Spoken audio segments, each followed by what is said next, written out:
Welcome to the Attention Deficit Disorder Expert Podcast Series by Attitude Magazine. Good afternoon, everyone. It's Susan Coffin for Attitude Magazine. Our guest today is Dr. Ari Tuckman, who is a psychologist and the author of More Attention, Less Deficit and Understand Your Brain, Get More Done. Dr. Tuckman speaks about succeeding in life with ADHD at Chat each year. He's a frequent columnist in Attitude and has written and spoken frequently on mastering attentional issues and memory. So with that introduction, let me turn it over to Dr. Tuckman to give you a brief introduction on the topic of working memory. Okay. It is great to be here. Love Attitude Magazine, and I love doing presentations. So hopefully this will be a fast-moving and useful hour. So let's talk about, first of all, just what is working memory? That, what does it mean? What does it do? How is it relevant to ADHD? It's a term that you might have come across in your travels of the world of ADHD, or perhaps not. So working memory is the most immediate type of memory, that we have lots of different kinds of memory, that when we talk about memory, there's really many different kinds. So working memory is the shortest form of memory that we have. And what it does is, perhaps one of the ways of explaining it is to say that it stores what we are paying attention to. So information comes either from outside in the world or from within our own thoughts, but information comes in to working memory. It's held, it's processed. Other information is pulled out of, let's say, long-term memory, or you gather more information from the world around you. For example, as you're reading a page, you read more words, more sentences. The information comes in, it's held, it's processed, and then it's acted on. Either you tuck it back into long-term memory, or you perhaps do something with it. So somebody asks you a question, you process it, and then you generate a response. So the greater someone's working memory capacity, the more information they can hold in mind at one time. As a result of that, the more complex problems they can solve. It's kind of like the equivalent of when you have more RAM in your computer can do more things at once without kind of locking up or losing information or whatever. So people who have a stronger working memory will also then have more attention control because, working memory stores what we're paying attention to. So the stronger your working memory, the better your attention will be. Now, in terms of what can we do then to strengthen working memory, there's really only two things that have any research that shows that they're effective in terms of improving working memory, in terms of improving the basic function of it. So the first is medication, and specifically in relation to ADHD, medication for ADHD. So, if you're put on an antidepressant, that's not really going to improve your working memory. That's only partially true. Anxiety and depression, other things can also decrease your working memory. So to the extent that anxiety or depression is decreasing your working memory, then I suppose an antidepressant would. But really in terms of what we're talking about today is it's the ADHD medications improve working memory, and something known as CogMed working memory training also has good research that shows that it's effective in improving someone's working memory. CogMed has been found that the effects persist, whereas the medication, it only lasts as long as it lasts. So, while the medication is effective, your working memory is improved. As the medication wears off at the end of the day, then your working memory returns to where it was before. So that is what will improve your working memory in some sort of fundamental way. But, all of us, medication or not, what ADHD or not, all of us can do things in our lifestyle that will make the most of our existing working memory. Or to put it another way, you will minimize the negative effects on your working memory. So for example, getting enough sleep, eating a good diet, exercising regularly, and managing your stress will help you sort of be the best that you can be. It won't help you be better than you can be, but you'll be the best that you can be. Now, to put it the other way, or to come at it from the other side, being sleep deprived definitely decreases your working memory. So your attention is not as good, your concentration is not as good. Things generally do not work as well. Same thing if you're eating a crummy diet or you're not eating often enough, if you're not exercising, if you're stressed out and overwhelmed, all of these things will decrease the amount of working memory that you have operating at that time. It's interesting that people with ADHD often complain about memory problems, but what's sort of interesting about it is that for folks with ADHD, it's not actually a problem in memory. It's a problem in attention, in that your memory is only as good as your attention, in the sense of, like, if you don't pay attention to something well in the first place, there's nothing to be remembered. It's kind of a garbage in, garbage out kind of scenario. So your attention / working memory is what determines how well your long-term memory is going to do. So you can only remember what you first paid attention to. Dr. Tuckman, can I just interrupt 1 second here? There are a number of questions here from people who would like to understand better what actually is going on in the brain. What is the cause of memory problems? What's happening in the brain for people with attention deficit disorder? Sure. So, and we'll definitely get into more detail about that. But the first, I think that the thing to remember here is that it's not really a memory problem in the true sense of a problem with memory. It's a problem with attention and this one specific kind of memory known as working memory. So if, let's say, you're walking into the house and you take your keys and you kind of throw them down on the table, because while you're walking in, you're also, flipping through the mail and the kids are yelling at you as you're coming in, or your cell phone is ringing. So your working memory and your attention are engaged in other activities. That thought of, I'm putting my keys down here on the table next to the couch, it doesn't register all that strongly in your attention, and therefore there's not much that gets thrown back into your long-term memory, which creates a situation the next day where when you ask yourself, I wonder where I put my keys, there's not much there. Like, you have no idea where you put your keys. And the reason is that the act of throwing down your keys was done in a very kind of mindless sort of way, like you didn't pay good attention to it, as opposed to if you walk in and you have the keys and you have your keys in your hand, you say, okay, I'm putting them here. I'm looking at myself putting them here. Remember, they're here on this table. This is where I put them. It, registers more strongly in your attention. It takes a bigger place in your working memory, and that then gets transferred back into your long-term memory in a stronger kind of way. So there's a stronger memory trace there. So the next day when you say, I wonder where my keys are, you say, oh, right. I put them on that table. It's not usually where I put them, but this time I had all that stuff in my hands, and that's where I put them. So a lot of what we're going to do, and when we talk about improving memory, really what we're going to be talking about is improving attention and improving in managing kind of the distractions in your world, which kind of brings us to the next point here. We'll kind of jump into here, and then we can come back around and we'll talk about all of this. But when it comes to then sort of managing your environment, there are two different things that you can do. One of them is reduce competing stimuli, or another word for competing stimuli is distractions. That, the more information is hitting our attention and hitting our working memory, the harder it is to sort through the stimuli that are the most important to focus on, and therefore the most likely to be remembered. So what I use the phrase sometimes that distractions hijack our working memory, or they hijack our attention. That, I should be paying attention to where I'm putting my keys, but instead I'm focusing on my cell phone is buzzing. I got a text. I wonder if it's, that person texting me back, really interested in getting that text. So my attention goes on the cell phone, and I don't give enough attention to the keys. That, the cell phone basically hijacked my attention. So I should also kind of make the point here, I keep saying attention and working memory, and I keep kind of doubling them up.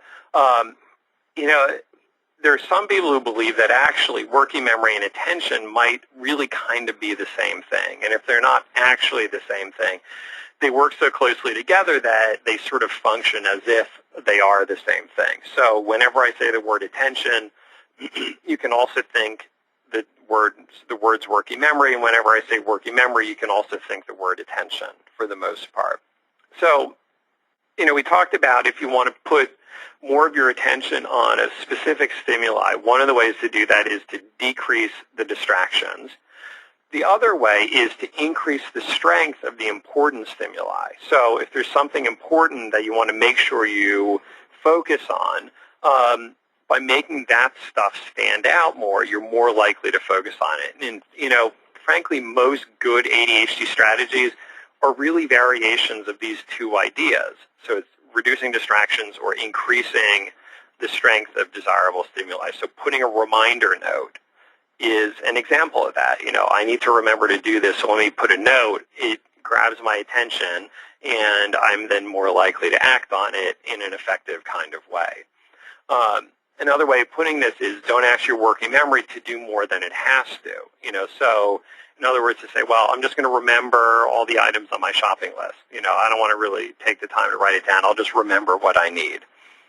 And certainly sometimes you do, but you know what? Sometimes you don't, depending on how many items it is. So, in that case, you're asking your working memory to remember the list, whereas you're more likely to get everything on your list than perhaps fewer items not on your list if you write it out. So you let the paper be your working memory, so to speak. Or if you need to remember your appointments for the day, to have a written calendar or schedule, whether it's paper or electronic, or items to complete, to have a to-do list, things of that sort, that if you can use external memory aids, and that's what Post-it notes, to-do lists, calendars, all of that stuff are just external memory aids. The more we can use that stuff, the less we have to do inside our head, and often the external stuff is more reliable than the internal stuff. Perhaps especially for people with ADHD, but not just for people with ADHD. I mean, everybody does better when they have some of these external aids. And, I sort of say I have this little bit of a joking line, but there's kind of truth in it, which is that, if you can remember inside your head everything you need to do with your day, you don't have enough going on in your life. That the fact that you need to write things down, that's a good sign. It means you're leading a big, interesting life, and that's much better than having, one or two things all day, and that's all you got to do. At least to me, I'd be bored with that. So, but let's take some questions, and let's see where this brings. Okay. Coming back to this question, I guess, about what is the actual, quote, working cause. I think people are wanting to understand the neurotransmitter issue, or what is it that makes them not able to pay attention and have the working memory function more as people with ADHD. Sure. So how's the brain? What's going on in the brain? Well, and the fundamental kind of struggle for folks with ADHD is, there's kind of various theories about it, but personally I kind of subscribe to Russell Barkley's response inhibition theory. And what that states is that for all of us, as we go through our day, we're bombarded with stimuli, and those stimuli can come from outside, and it could be things like, oh, that interesting magazine that I got in the mail yesterday, or I just got a text, or, I'm in the store and I see something kind of flashy, and I go, I want to go towards it. So stimuli from the world around us, as well as stimuli from within our own head. We get thoughts, we get ideas, we're reminded of stuff. So we're kind of swimming in this sea of stimuli, some of which we respond to and some of which we don't. And ideally, what we're able to do is to encounter a stimuli and then pause for a moment and reflect upon our options, consider possibilities, think about what might happen, and then respond. So it's not just like a reflexive, like knee-jerk, you tap your knee and it kicks kind of thing. That, stimuli response and away you go. That ideally, as at least more so as adults, less so as little kids, we're able to kind of filter out which stimuli we react to and how we react to them. That ability resides within what's called the prefrontal cortex, and that's the part of your brain that's kind of right behind your forehead. And this is the kind kind of evolutionarily, it's the latest, one of the latest to develop, and it's the most advanced in that regard. So what it enables us to do then is, by pausing, we're able to make choices. So you're walking through the kitchen and you need to go and, like, oh, I need to go get the bills. Let me go grab the bills. So you grab the bills, but there's also a catalog sitting there with the other mail, and you say, oh, that looks really interesting. So that's the stimulus, is the catalog. Ideally, you're able to look at it and say, let me look at that later. I'm going to choose not to look at the catalog now, even though it's much more interesting, because I need to get these bills paid, because if I don't do them now, they're going to go out late. So that's the ability. It's that ability to pause and think beyond just the current moment. Or you're sitting in a meeting, you feel kind of bored, you wish you were somewhere else, but you're going to say, no, I need to pay attention to this meeting. This is important. If I'm asked a question, I want to be able to answer it. So you don't allow yourself to kind of drift off onto thinking about, where should we go on vacation this year and other kind of more interesting ideas. So, like I said, ideally we can open up that space and make that better, more considered choice. Nobody is perfect. We all have our moments where we kind of react too quick and don't make the best decision. The difference is folks with ADHD tend to react more quickly more often because they don't have as much of that filtering ability or that ability to put on the brakes when a stimulus comes in. So that's interesting. So it's a sort of a form of impulsivity almost then. It's linked to being impulsive. Oh, that's fascinating. Yeah. And there's sort of impulsivity when it's actions, things that we do. But we can even think about inattention as some, this is not entirely true, but, getting distracted off from the thing you should be doing off onto some other idea.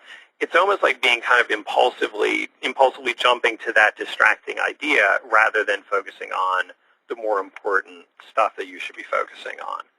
So because they have less activity in that prefrontal cortex, folks with ADHD are more likely to be pulled by these external stimuli or these internal ideas. The medications, what they do is they increase the activity in that part of the brain so that folks with ADHD are better able to kind of filter out some of these ideas and then make better decisions in that moment. So they're not pulled as much by the world around them. And that allows them to make better use of their working memory. Okay. That's very interesting. There are a number of questions here from parents who are asking about their children's learning issues related to memory. For example, one person says, my child can pay attention and learn something well, for example, how to complete a math problem or something, and do 20 problems correctly, but the very next day he has no idea how to complete that kind of problem. It has to be retaught. That doesn't seem like an attention problem, but more of a memory problem. How do we address this? Right. Yeah, and that's a rather common concern that I hear from parents. And I agree with sort of how it's explained, that it doesn't sound like an attention problem. But, what it is, it's that because information has to pass through our attention and working memory before it gets passed back to long-term memory. Everything goes through that channel. Folks with ADHD tend to be less efficient learners, not in every situation, but that, in other words, because they tend to be distracted more, it takes more time for them to get that information fully through their working memory and all the way back to their long-term memory. So they might need to, reread a worksheet 2 or 3 times in order to get that information in. So that's kind of one idea here. That it might be that going through that worksheet, doing 20 math problems and sort of, your child gets it at the end of the 20. But it's not in there deep enough into the long-term memory. So it might be that it takes 30 times. You got to do 30 problems instead of 20 in order to ensure that it's there tomorrow. So that's one possibility, is that it's on the, on the encoding side. So encoding means putting information into memory. Retrieval is pulling it out of memory. So we can increase the encoding by, basically over-learning it. and this is something that we do all the time, that you don't just figure out how to do something once. You over-practice it, so then you remember it even longer. But it could also be a bit of a retrieval problem, that, if the student is sort of distracted or they can't fully bring their attention onto the test or the quiz, the information is back there, but they just can't kind of get it. So in that case, it's more of a retrieval problem, and then, perhaps a little bit of cueing might help to kind of bring that information out of their long-term memory. So, one way to do that would be, you study at night, and then in the morning before the child goes off to school, to just kind of quick, let's run through this again. Let's take another look at it. Here, quick, let's do a couple problems. And if they're just like, oh, I'm stuck, I can't do it, to then say, all right, well, here's the first step. Now go. And sometimes if they know the first step, then they can, oh, right, that kind of opens the gates. That's fascinating, yeah. Yeah, the other thing is, and this is not going to be good if you're a procrastinator, is that our memory works best when we have multiple short exposures and not one big one. That if we have one big exposure, as in a cram session, maybe we remember it at the end of the cram session, but it tends to decay and disappear more quickly. Whereas if you have multiple shorter exposures, then it's more likely to stick when you want it later. So along those lines, there's some questions from Barbara and another parent about strategies for parents to use. You just suggested some good ones. So are there other games, like she's wondering if the memory games with cards, or are there other games or strategies that are appropriate to use for middle school or schoolers in terms of helping them improve their memory? There are strategies that are specific to the situation that can be helpful. So, if you have to remember a speech, or you have to remember what are the 5 Great Lakes, or things like that. And I'm going to broaden this out, so it's not just about kids, this is about everybody. Certain memory tricks, the Great Lakes, there's, I think it's the acronym HOMES. It's like Huron, Ontario, Michigan, Erie, and Superior or something. Man, that's an old memory. And not at all useful, by the way. Never, ever useful to me. But, having, these little memory tricks can be helpful to remember that specific kind of a thing. Or if you're giving a speech, you say, okay, these are my 3 main points, or to think of some crazy, silly kind of a thing that is memorable. It sticks out, so it's easy to remember, and then you can associate it to other things that you need to. So, using those memory tricks can be helpful to remember the specific thing, but they don't improve your inherent memory. So for example, knowing that HOMES is a acronym for the 5 Great Lakes, that doesn't help me remember anything else. It only helps me remember HOMES or the Great Lakes. But that's okay, because then it just means if that's a good strategy, you then just need to apply it to other things. In terms of doing, the concentration game or whatever, where you kind of lay out cards and you practice remembering, that's very much a working memory task.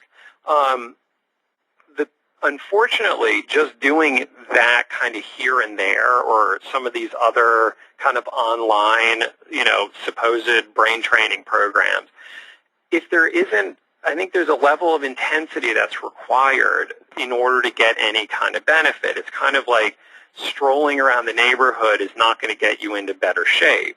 I think there's value in doing it, in its own right, but you're not going to get into great shape by just occasionally strolling around the neighborhood. By the same token, occasionally doing some random memory exercises isn't going to, improve your inherent memory at all. But, one of the reasons why adults have better memories than the kids is not that only that their inherent memory is better. It's that adults know those memory tricks better. So, for example, when you look at a phone number on the paper and then you're going to your phone, what adults will do is they'll look at it and then they'll repeat it in their head or out loud, Okay, 800-271-345. Okay, 800-271-345. Da-da-da-da-da. Like, we're repeating it. We're keeping that in our working memory. Kids are more likely to just look at it and then just start banging away on the phone and not repeating it mentally. So it's, being able to know those kinds of tricks can help you use the best of what your memory can offer. So, with kids, having them do flashcards, creating flashcards, for example.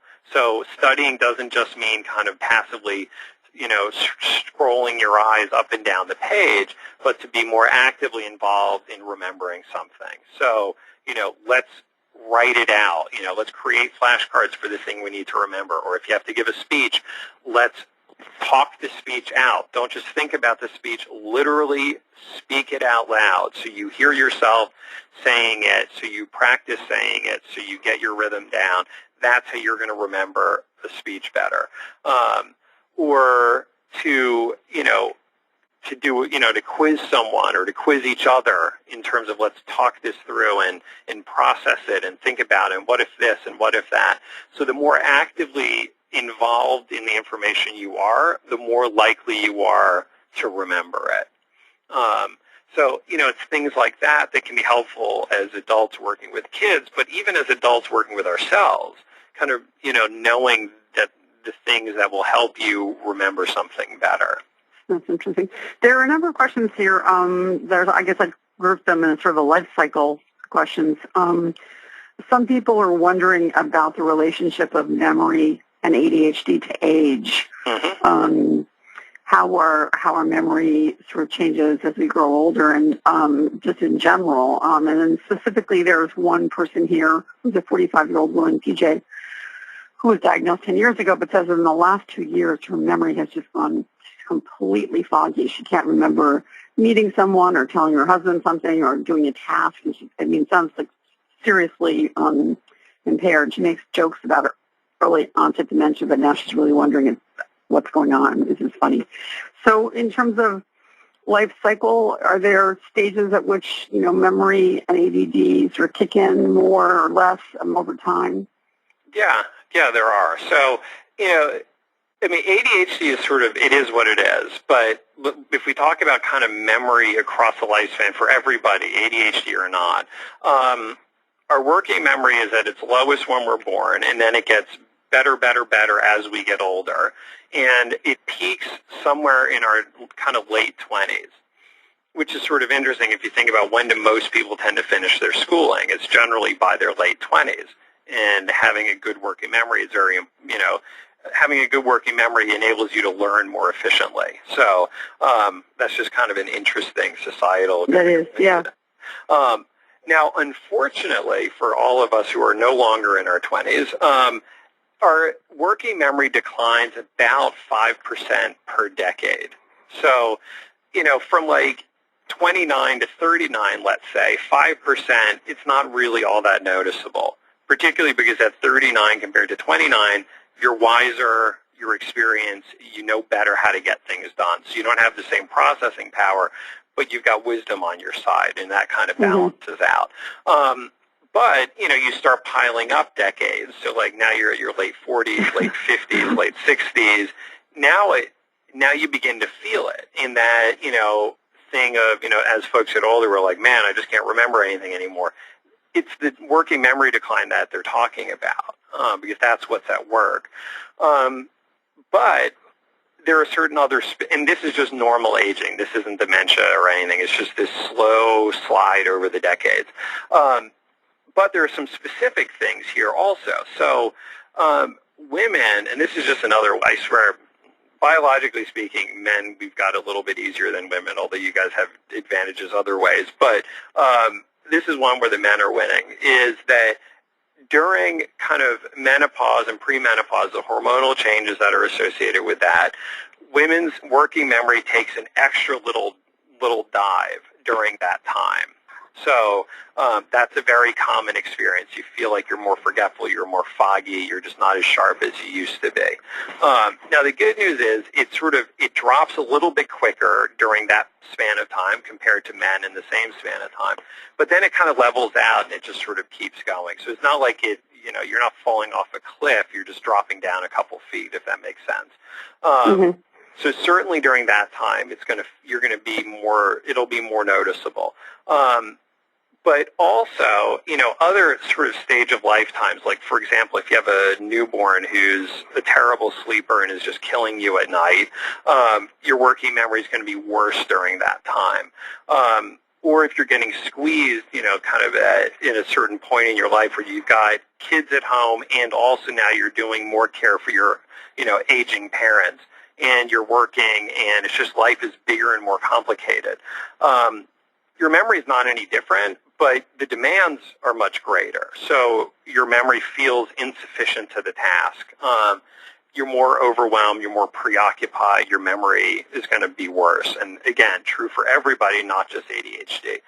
But, what can happen is that there's some people with ADHD who manage to kind of get along well enough over the years, and then they just get to a point in their life where it's just too much. The demands just far exceed their abilities, and that's where they're really kind of beginning to struggle and perhaps seeking out a diagnosis or something. So, if you're caught in a pinch in your life, it will be more obvious. But also certain medications, not for ADHD, but other just random medications that we take can have kind of a negative effect on our attention and memory and alertness. So, that's potentially at work as well. And unfortunately, the older we get, the more meds we tend to take. So, so there's all of this potentially out there. Yeah, I think some of the questions, a couple of people have said, at what point do they seek a diagnosis? It's something beyond the normal memory loss. Like someone says here, my memory's gotten much worse than 5% per year. It's really noticeable. Could there be another issue? And we sort of think, how people are wondering, how do they determine whether this is an ordinary memory loss or something? I guess that's obviously something only they can then know. I would assume, the person, Yeah, I mean, my thought on it is to, first of all, to see to what extent is it's my actual memory getting worse, or is this kind of always been there, but it's just maybe more noticeable now? Right. On one side versus on the other side, what are the demands being placed on me? Are the demands much greater than they used to be? So is that the reason? Because, performance is a function of demands versus abilities. And if your abilities have stayed exactly the same, but the demands have gotten much greater, your performance will be worse. So right. That's something to consider. The other possibility is that, if you're anxious or depressed, your memory and attention are not going to be as good as when your mood is better. Unfortunately, some of the antidepressants can also have a bit of a negative effect on that, although fingers crossed, hopefully less of a negative effect than the memory or anxiety itself, or the anxiety or depression itself. So, so these are some things to consider. And if you really are concerned about it, then, absolutely go talk to your doctor or go see a neurologist or a neuropsychologist or someone, right. and maybe take a look and see, is this just normal under the circumstances, or is this something more than that? Okay. Before I forget, to PJ, the 45-year-old woman, I just wanted to say that we had Dr. Pat Quinn on a webinar at the end of last year, and she talked a great deal about the impact of perimenopause specifically, which would correlate with your age 45. It's much earlier than one thinks associates with menopause, and the impact on memory and functioning in ADHD. And so, given the timing of your age and this decline, you might want to read some of her works or consult your gynecologist to see whether that's going on there. Not giving medical advice, but reporting on what Pat Quinn did talk a great deal about women and ADHD and menopause and hormones and the interrelated role there. There's a lot of interest. You mentioned CogMed. There's a lot of interest in working memory training. I guess people would like to know more about it. They'd like to know whether there are any alternatives, because some people simply can't afford it, and they'd like to know can you tell them more about the studies that show that it really does work, and how does it work? What does it do? Sure. So CogMed working memory training is one form, I guess, one brand, I don't know, of working memory training. So, or more broadly, kind of cognitive enhancement training.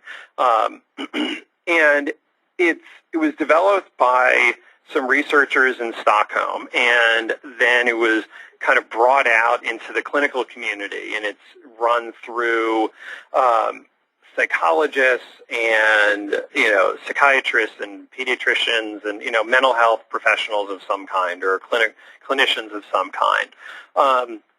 So, they're the one who administer it, but the training itself is done on your own computer from, wherever it is that you want to do it. So at this point, there is more than a couple dozen published journal articles, like good journal articles, solid research designs that show that cognitive working memory training is effective. So there's at least 20-something studies already published. There's another 60 or whatever additional studies in the works. So one of the things that we can say about CogMed is that they are very much about the research, and that the research comes first and then the marketing materials come second. Unfortunately, we cannot say that about any of CogMed's competitors, and there's a bunch of folks out there. And I say this a little bit facetiously, but sadly there's way more truth in it than I wish there was, which is that there seems to be kind of an inverse correlation that for some of these folks, the less research they have, the more grandiose claims they make. That they say all of this stuff that their training program does, but they don't have any evidence to show that it really does. So my concern about that is it's possible that these other things, these other techniques or programs work, but we don't know if it works. And I think that the key to any of this stuff working in any kind of really meaningful way is that if you're going to do it, you got to do it right, and you got to be serious about it. So the CogMed training is 5 days a week for 5 weeks for about half an hour per training. A lot of these other programs that are out there, especially the ones that are kind of subscription-based, you just do it on your own. I would bet $10,000 that, 3% or less of the people who do the trainings do them 5 days a week for 5 weeks for half an hour at a shot. No TV on, no music on in the background, nothing else going on. That it's just not going to give the level of effect that doing it with the kind of level of intensity that CogMed promotes, that it's just not going to have the same benefit. So kind of tinkering around on Lumosity or something, I don't think is going to translate into improvements in real life. I think the other thing you need to be aware of or wary of with some of these cognitive enhancement programs is that, anything you do, you will get better at. So if I have you practice tic-tac-toe, every day for a week, you might get really good at tic-tac-toe, but that's not going to make you any better at anything else other than tic-tac-toe. That the important thing is, by doing this exercise over here, it translates into improvements in your daily life over there. Or a more specific example, maybe I teach you a trick on how to memorize phone numbers or how to memorize people's names. That's not going to help you remember to mail the bills tomorrow, or, how to put together a more convincing report, or, it's not going to translate into these other functional areas. And where a lot of these cognitive enhancement programs are kind of, where they oversell the potential benefits is they say that, people got 70% better at this thing. But of course they did, because they just practiced that thing. What I want to know is, did they get 70% better at other things? Did it actually translate into daily life, or is it just that their scores have gotten better? Because, I can give you Grand Theft Auto to practice for a week, and your scores will improve 70%, but that doesn't make you better able to do anything else. And along those lines, people are asking if indeed, their child's memory improved so much on CogMed, did they need the maintenance? Do they need to keep practicing in order to maintain that benefit, or is it something that's permanent? Right. Well, and that's an important question. Thus far, what the CogMed people have shown is that in one of the studies, they looked out 6 months post-training.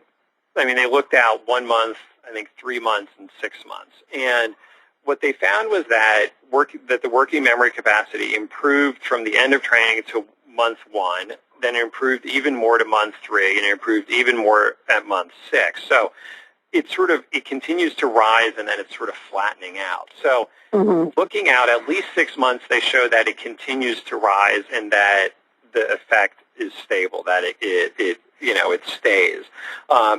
Unofficially, in terms of not published in journals, they've looked at a whole year and they've found that the effect continues.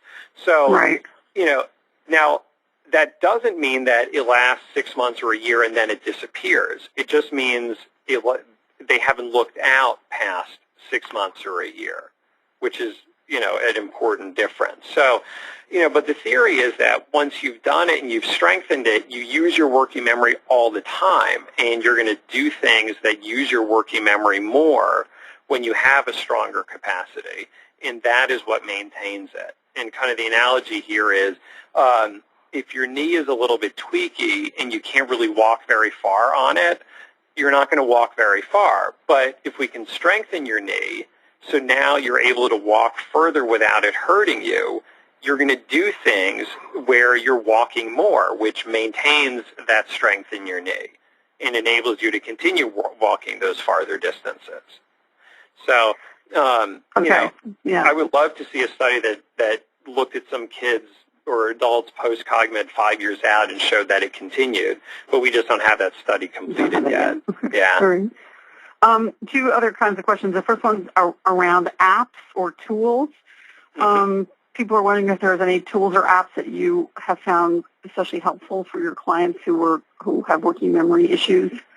And another person points to the sort of overwhelming feeling you get when you start writing a to-do list, and it just grows and grows and grows and grows with everything that has to be done. Right. But you're looking for sort of, tactics really for managing the writing down of things and then sort of, helping, as you put it, make them more visible in your memory. Yeah. In terms of specific apps or tools, I don't have any specifics in terms of, things that I would recommend, but I'm sure that there are some lists out there, and I would guess that, AttitudeMag.com probably has. We have. Right. Yeah. We've published some. Yeah. But let me give you some general pointers in terms of how do you evaluate a potential app or system or whatever. My advice is that it should be as simple as possible, and that it should only be it should be barely more complicated than you need it to be, in the sense that, depending on what it is you have going on, maybe just a very basic to-do list program is going to do the trick for you. So it's a to-do list that you can change priorities and have different categories, and you can set alarms, and maybe that's all you need it to do. And probably your phone already has that preloaded. On the other hand, you might need a more complicated one where you've got multiple projects going and different deadlines and, overlapping deadlines and all this stuff, in which case you might need something a little bit more complicated. My advice is that anything you use, it has to be quick and easy to use, because if it's cumbersome or complicated or annoying, you're going to do what everybody does, which is you're going to say, I don't feel like entering it, I'll just remember it. And, of course, that's the setup for trouble. So it's got to be quick and easy to use, and then you have to force yourself to actually use it. Even when you don't want to, you have to force yourself to use it.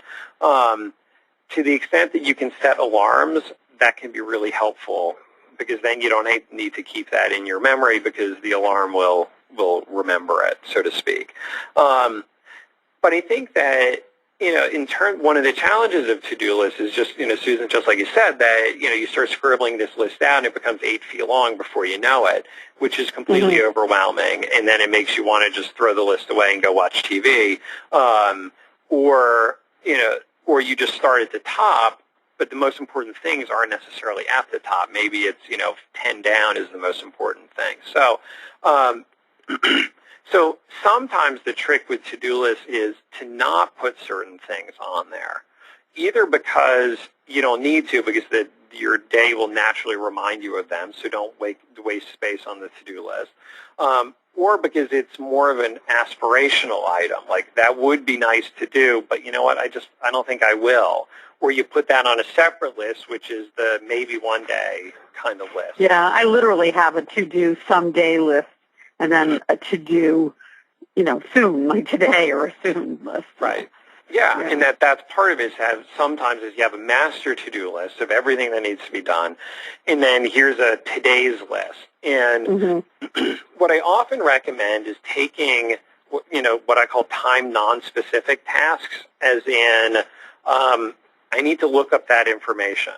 I could do it at 8 in the morning. I can do it at noon. I can do it at midnight. It doesn't, there's no specific time, as opposed to this webinar is time specific. It was at 1 o'clock Eastern time. Got to be there. Can't log on at 8 in the morning. It doesn't do me any good. Can't log on at midnight. That doesn't do me any good either.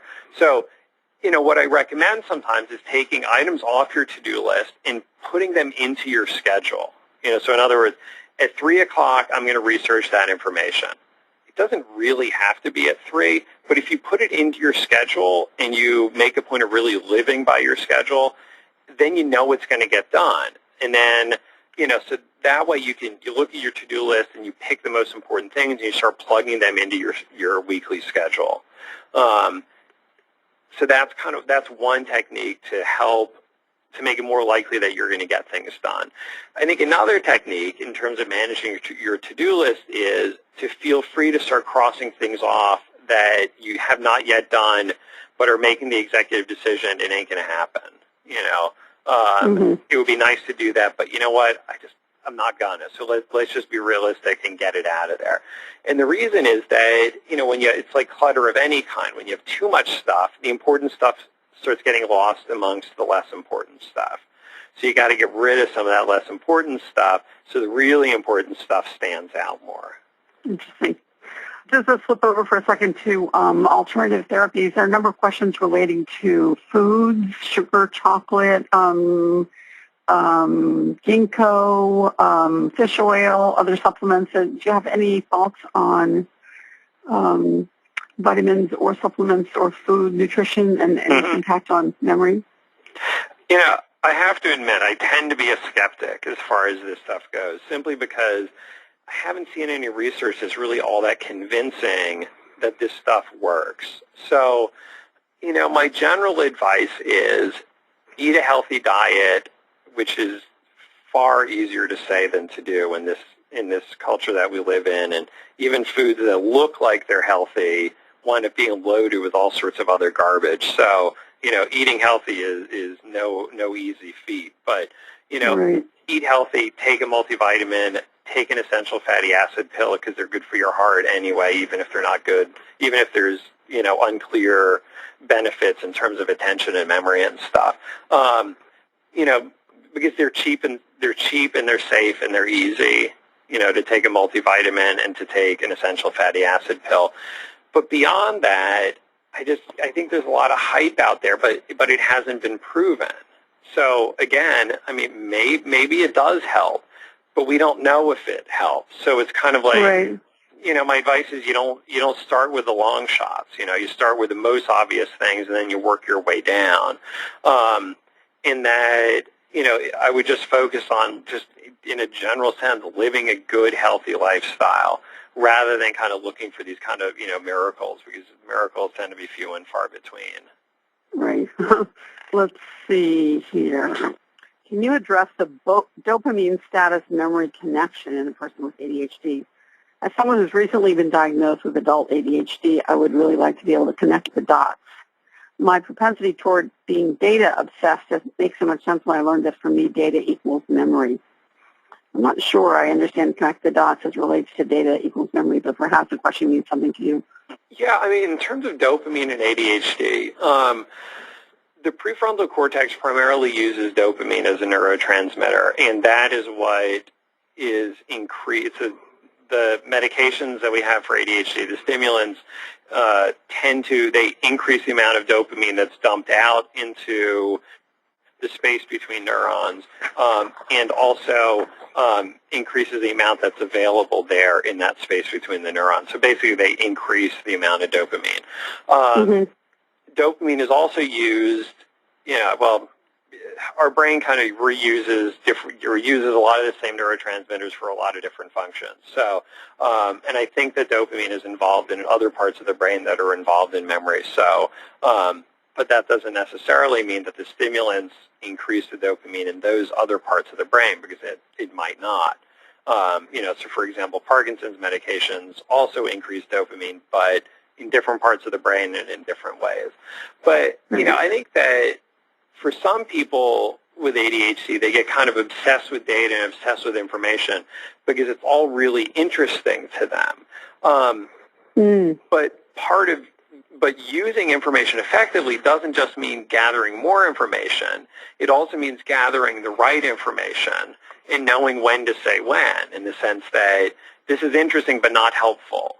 Or, it's related to what I'm doing, but it's not actually, I need to kind of cut it here and use what I've got rather than kind of seeking out more.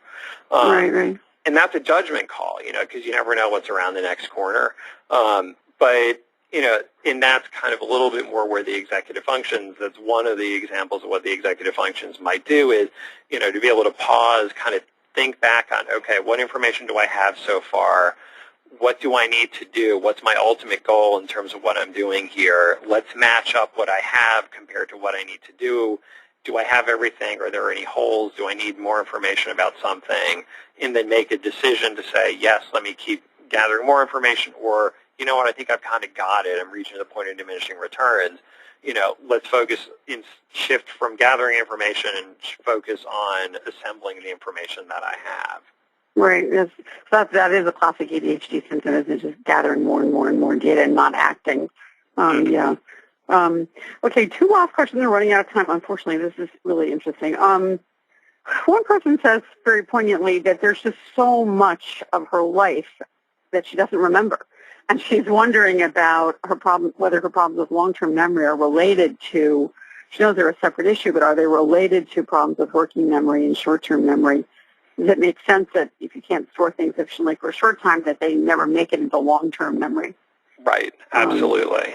And, and one of the discriminators there is, my guess is that when things do make it into long-term memory, she probably remembers them pretty well.